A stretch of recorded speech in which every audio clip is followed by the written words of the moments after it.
Vamos abrir, irmãos, nossas Bíblias no livro de Ruth. Livro de Ruth, vamos ler o capítulo 2, os 7 primeiros versículos deste capítulo.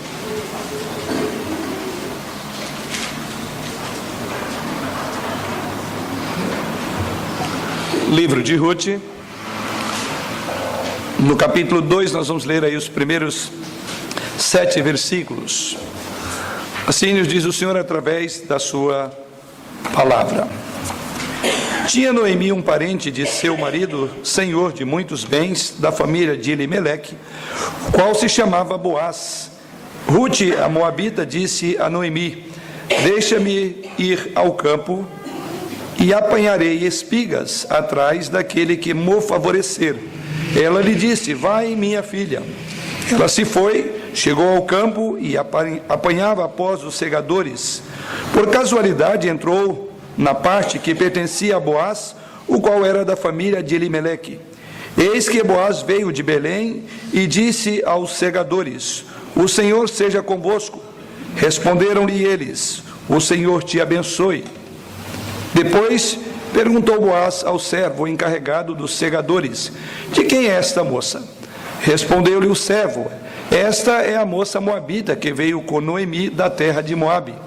Disse-me ela: deixa-me rebuscar espigas e ajuntá-las entre as gavelas após os segadores. Assim ele veio desde pela manhã, ou assim ela veio desde pela manhã, até agora está aqui, menos um pouco que esteve na choça. Prosseguindo nossa meditação neste livro, conforme propusemos fazer há 2 semanas atrás, e eu quero então recapitular aquilo que aprendemos até aqui. Primeira coisa que nós devemos observar é que há no livro de Ruth 3 personagens principais.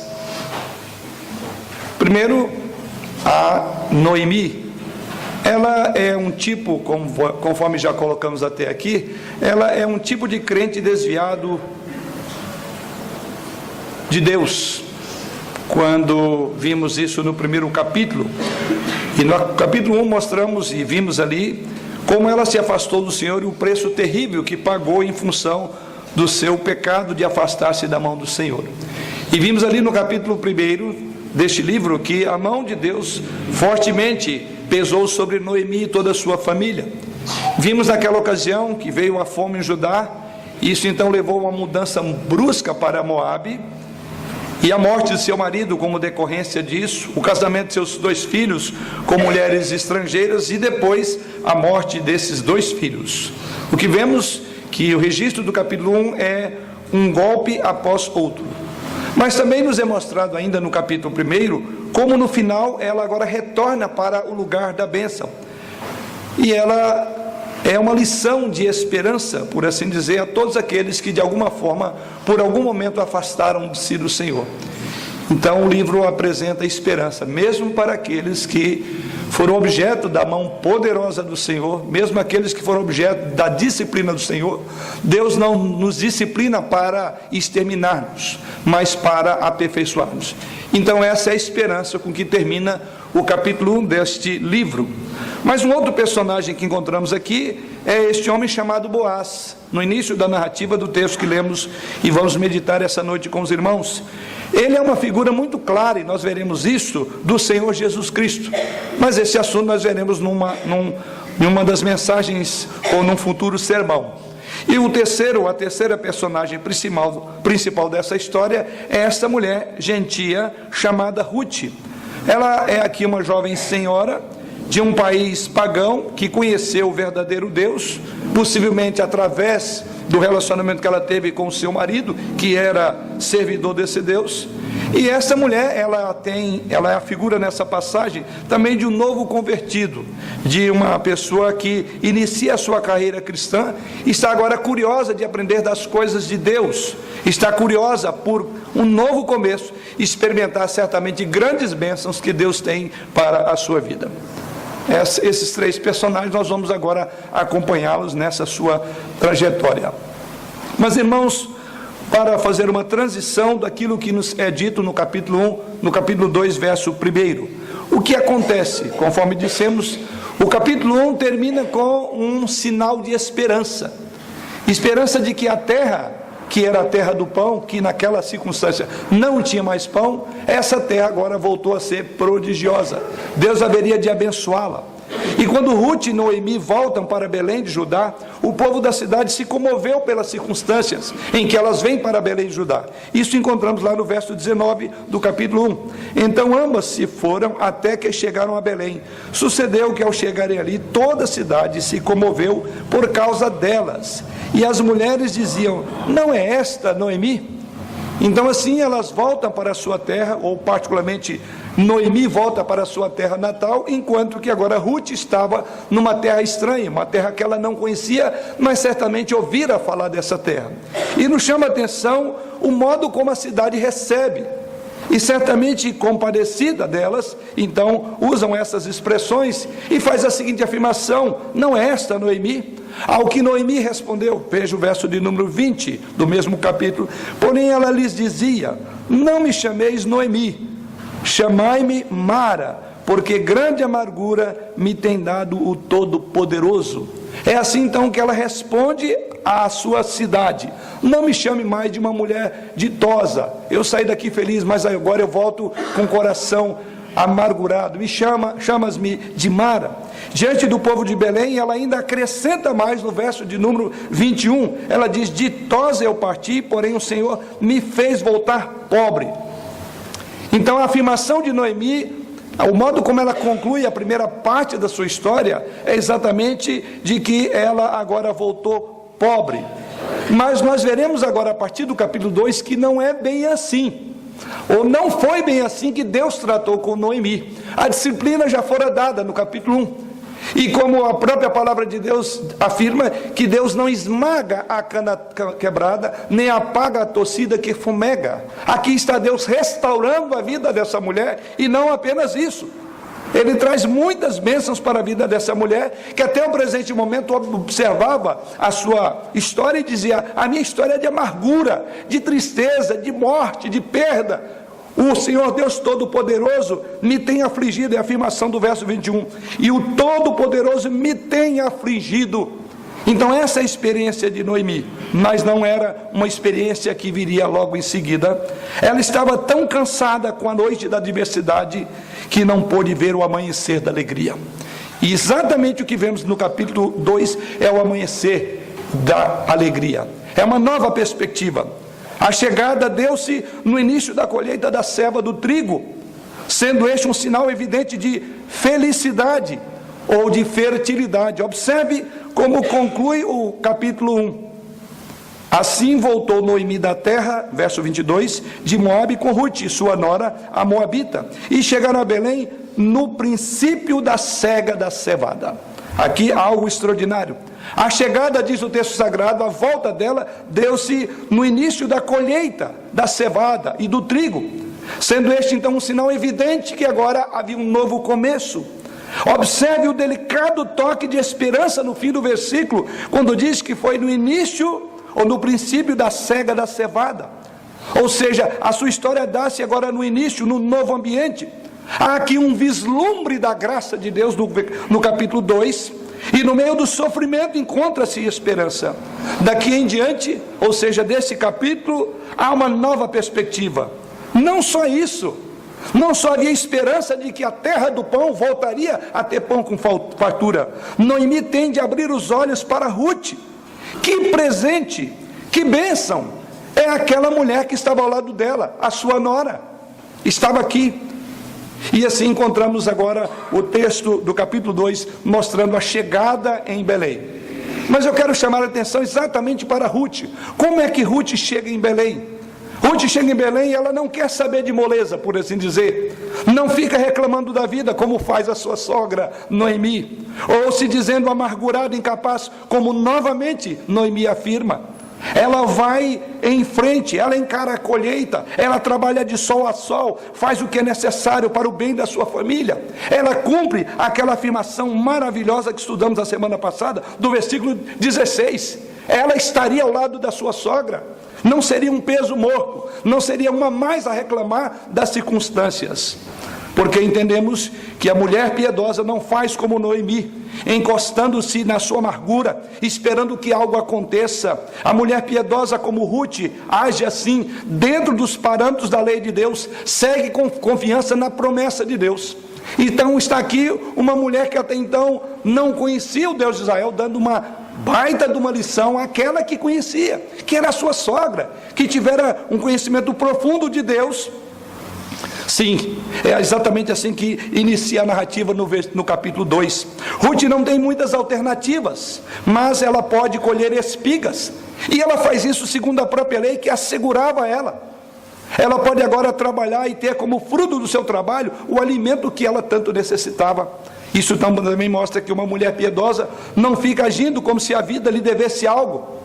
Uma mulher piedosa, um homem piedoso, um jovem piedoso, não vive como se Boaz lhe devesse alguma coisa, como se Deus devesse alguma coisa. O que vemos aqui é que essa mulher piedosa não fica apontando o dedo em riste para Deus e dizendo simplesmente: eu deixei minha família, deixei a minha terra por ti, e agora venho aqui e o que eu tenho para colher espigas? Não, ela sabe que é melhor escolher espigas nos campos de Javé do que se fartar nos campos de Moabe.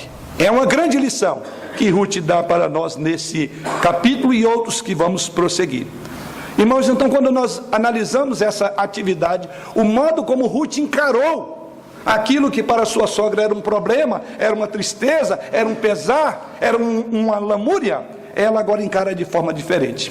E quando nós analisamos, quando examinamos essa atividade de Ruth, nesses breves versículos que lemos essa noite, nós vemos uma mulher que está em busca da graça. Uma mulher em busca da graça. E eu quero salientar com os irmãos esses elementos na busca que essa mulher fez. Vamos pensar nessa noite sobre isso. Assim como eu quero que você saiba que esses elementos aqui, quando ela busca, revelam o que deve ser o objetivo e o foco de todo crente. Vamos então dar uma olhada em Ruth, enquanto vemos procurando pela graça, a procura da graça. Vamos orar. Pai, nós oramos ao Senhor, na dependência do Teu Espírito, o mesmo que inspirou este relato, que conduziu essa Tua serva e os Teus servos no passado, a uma vida de obediência, de temor, de confiança e trabalho diante do Senhor. Que o Teu Espírito também nos ilumine na compreensão da Tua palavra, mas acima de tudo nos faça operosos praticantes da mesma.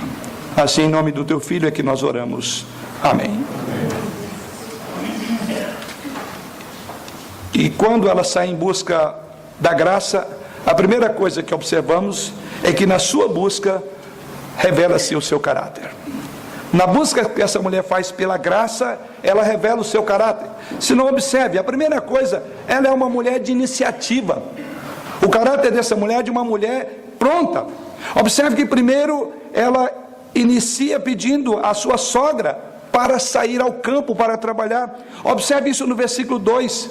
No versículo 2 não vemos Noemi ordenando a Ruth para sair e trabalhar, mas ao contrário, lá no verso 2 é dito que Ruth diz: deixa-me ir ao campo e apanharei as espigas atrás daquele em cujos olhos eu achar graça.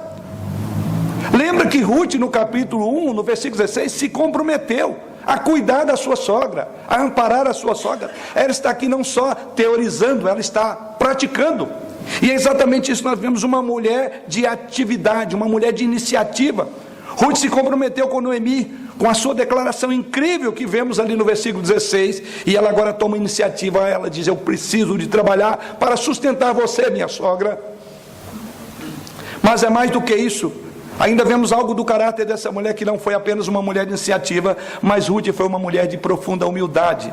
Observe exatamente isso que ela diz: deixa-me colher espigas e ajuntá-las entre as gavelas após os segadores. É isso que ela fala para aqueles que eram servos de Boaz. A humildade de Ruth é vista nessa afirmação, ou no pedido que ela faz. Ela sabe como tomar iniciativa, sem ser ao mesmo tempo presunçosa. E é interessante que lá no versículo 7 desse mesmo texto, os servidores fazem um relato a Boaz, e diz isso a Boaz, e diz que ela fez esta afirmação, que ela estava pronta a seguir depois dos segadores. Ela não exige parte na colheita, ela não pressupõe o direito de recolher mesmo, aliás, ela pede licença. Ela não ordena a Deus, como muitos evangélicos fazem hoje. Ela vai à luta, ela vai trabalhar. Tudo que ela quer aqui, observamos, é recolher as sobras, depois que os ceifeiros terminassem a colheita. E inclusive ela pede permissão para fazer isso. Ruth, quando olhamos Ruth aqui, observamos e lembramos de uma outra mulher, que também era estrangeira. E isso nós observamos que essa mulher então chega diante do Senhor Jesus Cristo, e ali ela faz um pedido ao Senhor. Uma mulher estrangeira veio para Jesus e disse: Senhor, até os cachorrinhos comem as migalhas debaixo da mesa dos seus senhores. E a essa mulher Jesus Cristo respondeu exaltando a sua fé. Então observamos um paralelo entre Ruth e essa mulher que era estrangeira, que suplicava a Jesus Cristo. Ou seja, Ruth sabe tomar iniciativa, mas ela não é agressiva, não é arrogante, mas mansa e humilde.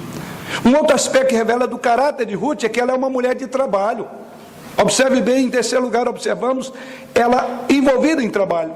E é surpreendente, o versículo 7 continua assim: assim ela veio desde pela manhã até agora, está aqui, menos um pouco que esteve na choça.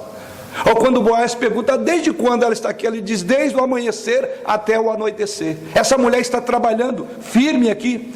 E o versículo 17 continua ainda fazendo uma afirmação maravilhosa. Ainda no capítulo 2: esteve ela apanhando naquele campo até a tarde, debulhou o que apanhara, e foi quase um éfa de cevada. Uma mulher aguerrida, uma mulher trabalhadora. Diz que ela trabalhou de sol a sol. E diz que antes dela voltar para casa, ela debulhou o que tinha recolhido e levou para a casa de Noemi. O que ela fez aqui equivale, o cuidado que ela teve, a colheita que ela fez, equivalia a colheita para uma semana de alimentação. Em um só dia, ela proveu o pão para uma semana. É a afirmação. Que grande exemplo de Ruth. Então, na sua procura pela graça, na busca pela graça, revela o caráter extraordinário. É uma mulher que toma iniciativa, é uma mulher que cuida de uma sogra carente, ela é uma mulher que revela humildade, mansa, não coloca à frente de forma presunçosa. Ela é uma mulher que trabalha de sol a sol. Sim, iniciativa, humildade, trabalho, grandes traços de valor encontramos nessa mulher. Não ficou reclamando com a sua sogra, mas trabalhou. Mas algo mais podemos aprender deste relato quanto à procura da graça. É uma mulher que não só revela o seu caráter, mas na busca por essa graça, vemos em segundo lugar, no versículo 2, o propósito da sua busca.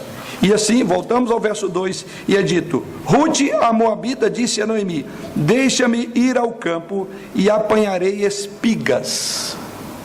Então o propósito dela era muito claro. Ela quer ir ao campo e colher espigas de milho. Ela e Noemi precisavam de comida para comer. E ela agora está em busca exatamente disso. O principal foco da sua busca era encontrar comida para o corpo. Nós poderíamos trazer uma aplicação dizendo que é exatamente, Ruth ilustra aqui o desejo de todo novo convertido. Ele está desejoso pela palavra de Deus, sempre ansioso por alimentar-se da palavra. O seu foco, o seu alvo será esse: buscar, como diz Jesus Cristo, o reino de Deus em primeiro lugar. Assim Ruth faz. Aquilo que ela precisava era o alimento, e ela vai em busca disso. Mas ela estava não apenas em busca de comida, ela estava à procura de favor. Veja o que ela disse: apanharei espigas atrás daquele que me favorecer. Ruth estava procurando por algum proprietário de terra que teria o prazer de recebê-la, de aceitar e acolher para trabalhar no seu campo. É a intenção dela. Ou seja, ela queria provisão não apenas para uma semana, como aconteceu, mas ela estava em busca de trabalho, de uma segurança, por assim dizer, para o trabalho, apesar de sua nacionalidade. Devemos lembrar disso, ela está aqui em terra estranha. Ela servira a outros deuses, Poderíamos dizer, ela não era muito bem-vinda, mas apesar do passado, apesar de quem ela era, ela estava à procura da graça, ou à procura de graça. Certamente essa mulher retrata de alguma forma aqueles que vão em busca da graça de Deus. É um desejo incansável de receber graça no Senhor. Muitos, como Ruth, se preocupam em ser aceitos pelo Senhor. Não sei se é a sua situação esta noite, meu amigo ou minha amiga. Se o teu passado te condena, observe que no campo da semeadura da graça, haverá graça para tantos quantos procurarem. E Ruth encontra graça, conforme veremos em mensagem posterior. Então, se o seu passado não é o melhor possível, não é problema.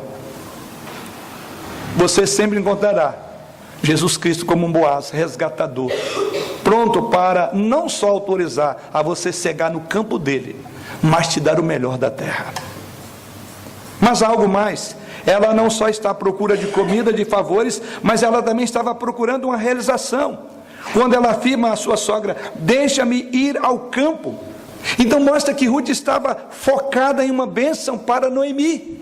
Ela não pensa só em si mesma, ao contrário, ela está preocupada com Noemi. Ela poderia até dizer para Noemi, olha, você deveria agora, já que é o teu povo, procura um trabalho aí para mim, ou procura alguma maneira de resolver o nosso problema. Não. Ruth simplesmente quer servir.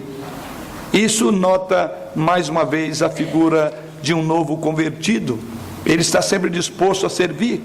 Quando uma pessoa é salva pela graça de Deus, e quando ela, por assim dizer, pode rebuscar espigas no campo da graça, ela sempre estará disposta a servir, seja onde for que o Senhor a colocar, assim como Ruth faz, não importando o tipo de serviço que ela ia fazer.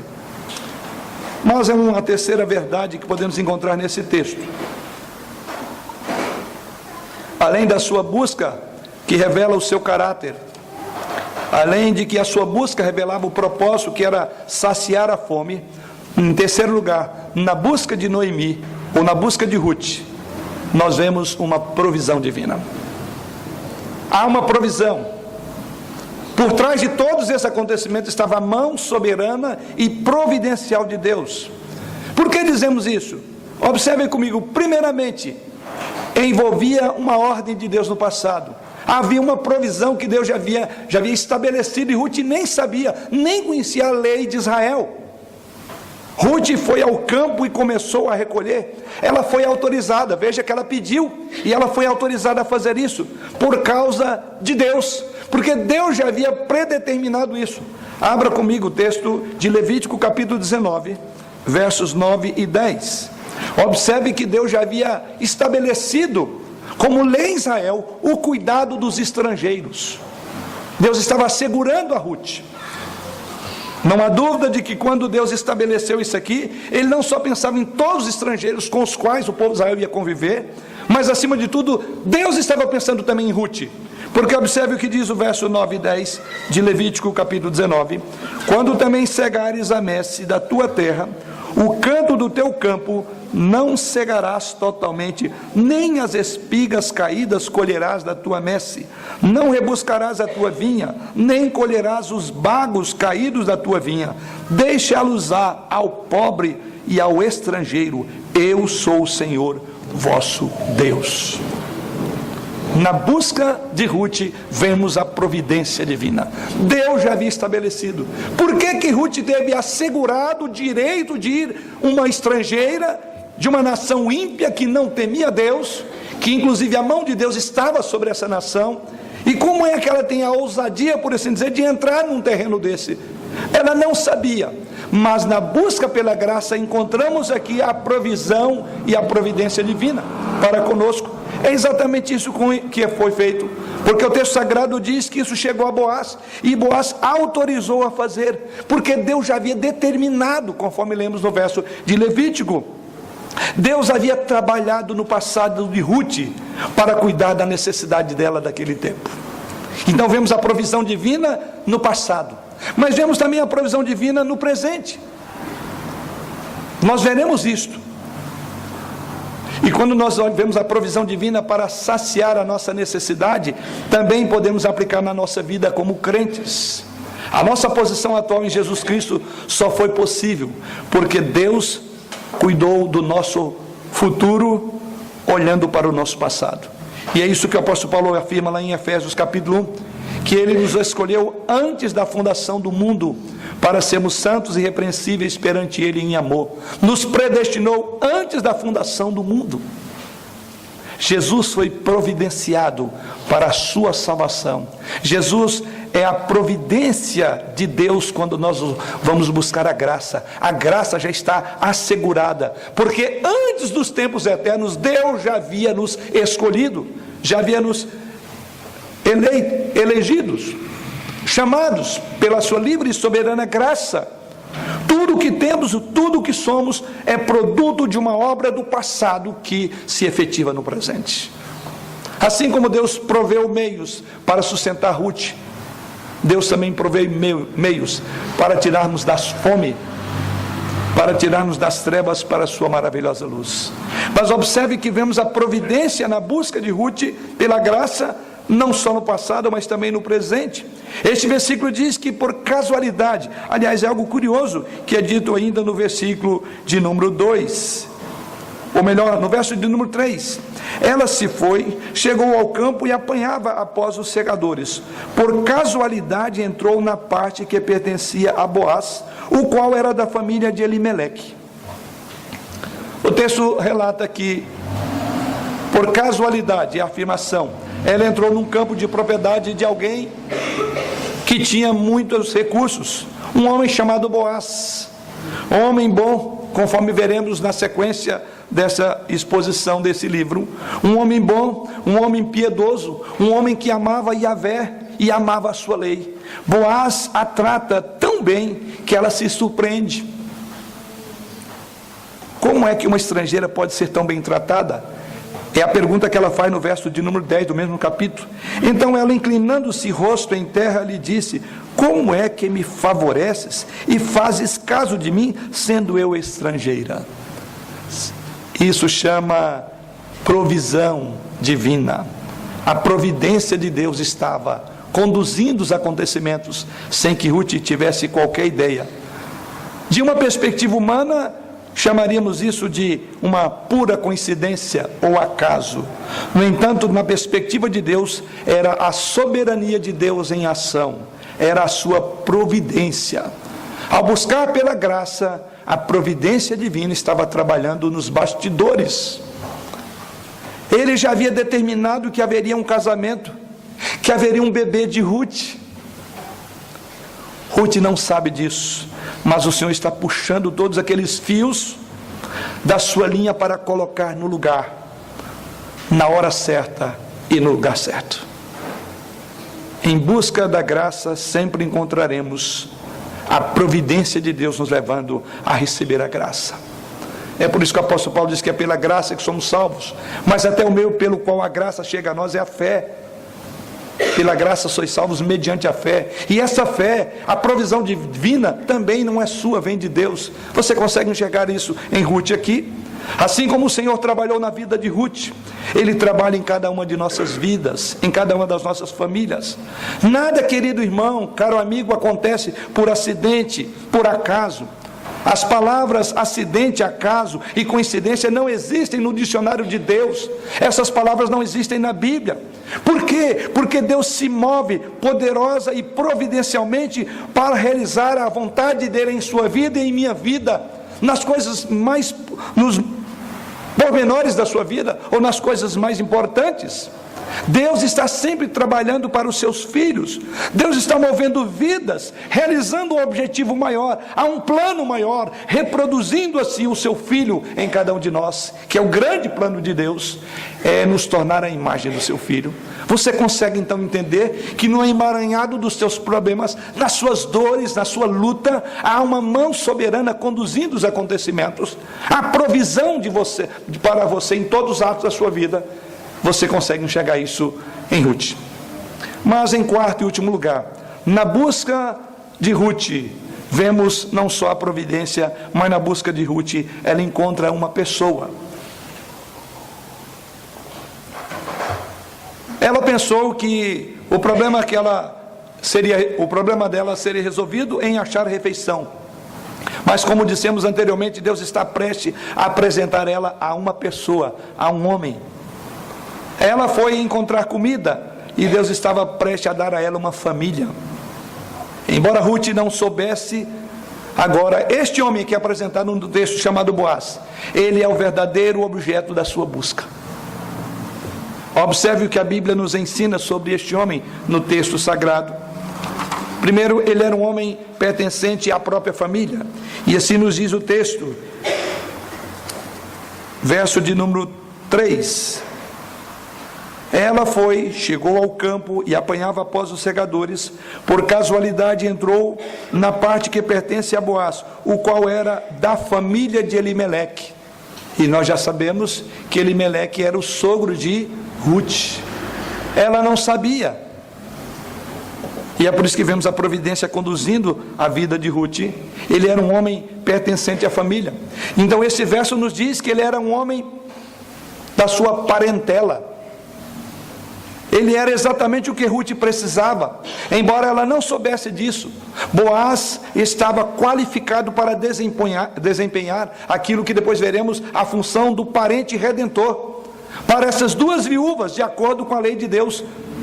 Abra comigo lá em Números, capítulo 27, e você verá como que Deus também já havia pré-ordenado isso na sua lei, no modo de cuidar das viúvas, das pessoas necessitadas. Deus não deixaria ninguém passar necessidade, então ele proveu isto. E então você abra comigo aí em Números, no capítulo 2, você acompanha a leitura, no capítulo 27, melhor dizendo, e você observa aí a partir do versículo 8, de Números, capítulo 27. Falarás aos filhos de Israel, dizendo: quando alguém morrer e não tiver filho, então fareis passar a sua herança à sua filha. E se não tiver filha, então a sua herança dareis aos irmãos dele. Porém, se não tiver irmão, dareis a sua herança aos irmãos de seu pai. Se também seu pai não tiver irmão, dareis a sua herança ao parente mais chegado de sua família, para que a possua. Isto aos filhos de Israel será prescrição de direito, como o Senhor ordenou a Moisés. É prescrição, diz o texto. Se não tiver irmão, darei a tua herança ao parente mais chegado da sua família. E nesse caso, voltando ao nosso texto, está aqui um parente mais chegado da família, cujo nome encontramos no texto é Boaz. E aqui encontramos que ele era um homem que estava à altura para desempenhar aquilo que a lei de Deus estabelecia, ou seja, um parente redentor. Ela vai em busca de pão e ela encontra um redentor. Ela vai em busca de alimento e encontra um protetor. Ela vai em busca de trabalho e encontra o dono da empresa, o dono do campo. Mas é mais do que isso. Boaz, então, veremos no texto ou mensagens seguintes que ele é um tipo de Cristo, nosso redentor. Ele se tornou um parente para poder redimir-nos do nosso pecado.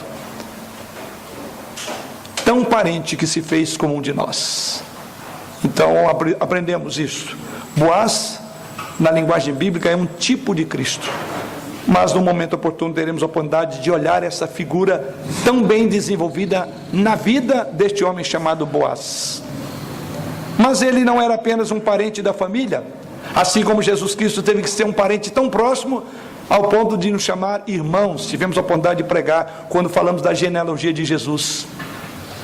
Tão próximo que pode resgatar, como Boaz faz. Por ser próximo, por ser um parente, poderia resgatar Ruth. Jesus Cristo também é um homem de recursos extraordinários, e é o que vemos no texto.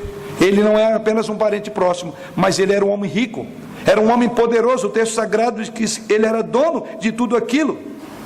Era um homem que possuía campos, riquezas, e por isso ele não só poderia resgatá-la, mas atender a demanda dela, porque ele tinha recursos para isso.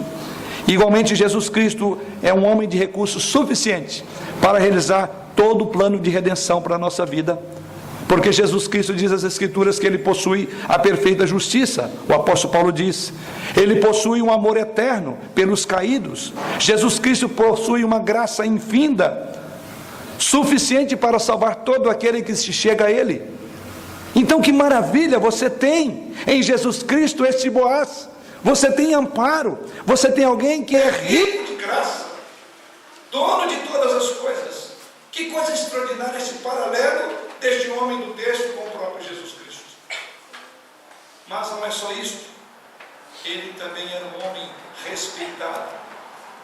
Nos diz que Boaz era um homem poderoso, um homem de respeito.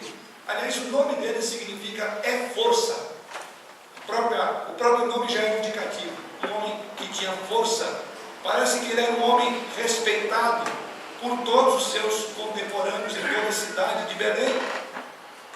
E é este homem que Ruth conhecerá e depois vai se apaixonar por ele e o conhecerá intimamente.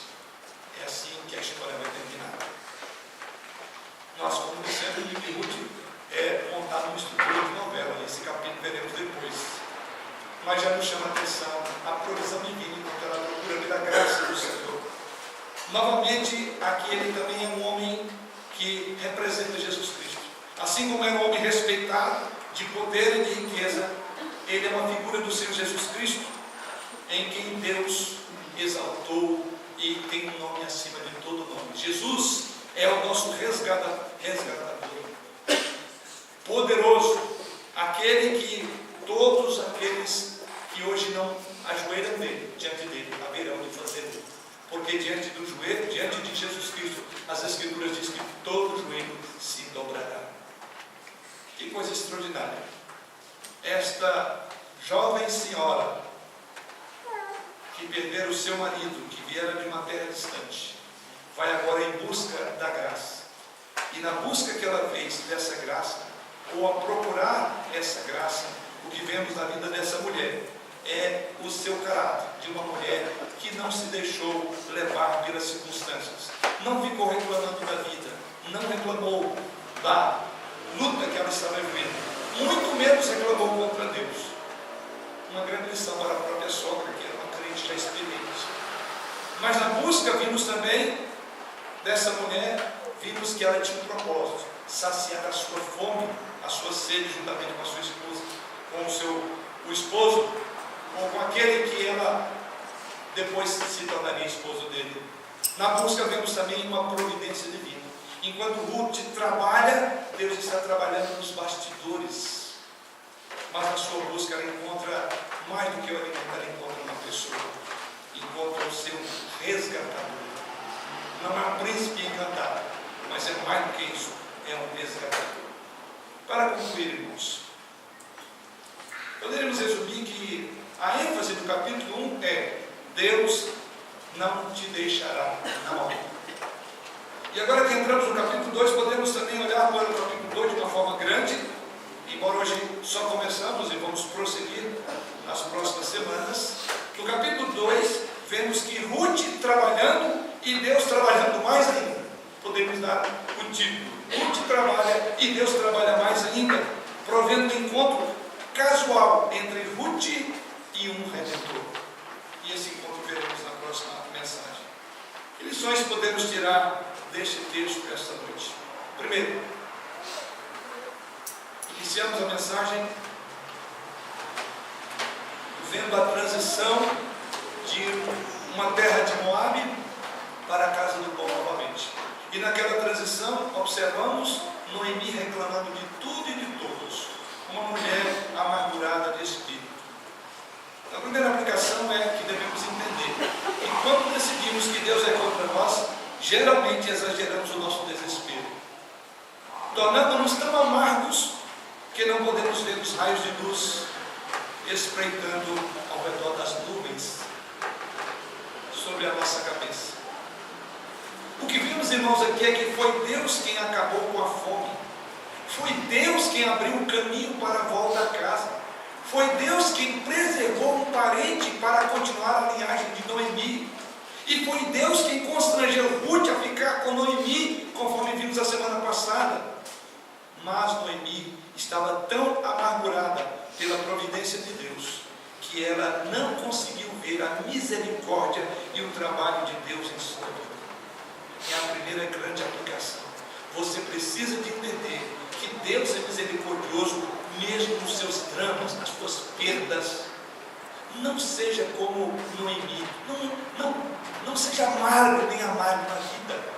Há uma provisão graciosa de Deus para você. A vida é constituída muito mais de momentos de luta, de dor, de noites, porque ela pode durar uma noite, diz a Escritura, mas a alegria vai amanhecer. É isso que aprendemos.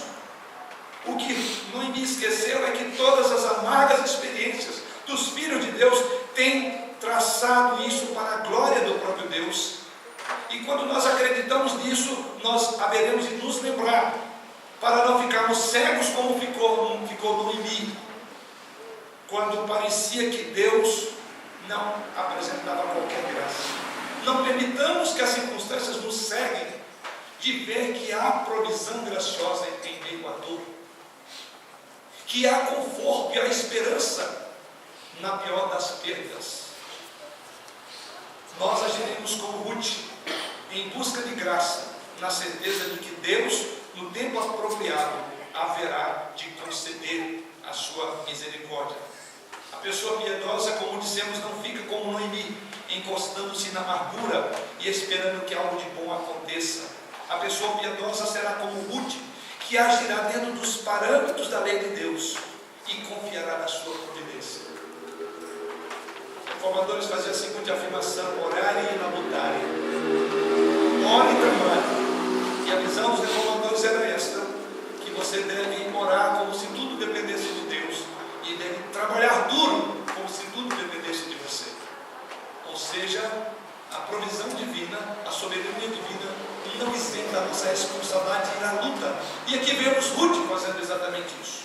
Mas uma segunda aplicação é entender que o livro de Ruth foi escrito para nos ajudar a ver sinais maravilhosos da graça de Deus em nossas vidas.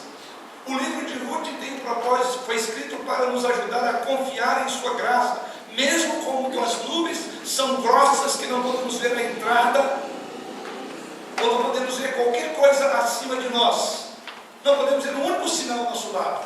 Sim, nós vamos voltar e lembrar que foi Deus quem agiu no sentido de transformar cada revés da nossa vida em um trampolim para a alegria. Que Deus pode transformar os momentos amargos em providências gloriosas. Mas em terceiro e último lugar, quero citar aqui as palavras de John Piper, num seu livro chamado Doce e Amarga Providência. Inclusive, ele trata sobre o livro de Ruth. Sugiro até que você leia, se ainda não conhece esse livro extraordinário. E John Piper faz a seguinte afirmação: para o cristão, há sempre uma ligação entre os eventos comuns da vida e o estupendo trabalho de Deus na história. Tudo o que fazemos em obediência a Deus, não importa quão pequeno seja e tenha significado. E ele continua dizendo: faz parte de um mosaico cósmico de Deus, que está pintando para mostrar a grandeza do seu poder, da sua sabedoria para o mundo e para os principados e potestades nos lugares celestiais, citando o caso lá de Efésios 3, verso 10. E ele continua dizendo: a profunda satisfação da vida cristã é que ela não seja entregue a ninharias. E assim ele conclui dizendo: servindo a sogra, viúva, uma sogra viúva, sendo catadora em um campo, se apaixonando tendo um bebê. Para o cristão, essas coisas estão todas ligadas à eternidade. Eles são partes de algo muito maior do que parece ser. É exatamente o vislumbre quando olhamos para o livro de Ruth. Mas a melhor parte ainda está por vir. Essa é a verdade inabalável na vida dessas duas mulheres. A melhor parte ainda está por vir. Confiamos no Senhor, vivendo como Ruth, a busca, a procura incansável da graça de Deus, e haveremos de encontrá-la no tempo oportuno, na ocasião própria. Que Ele se nos abençoe, nos fortaleça e nos dê condição de permanecermos firmes nesta busca para a glória do seu nome e para o aperfeiçoamento do caráter nosso na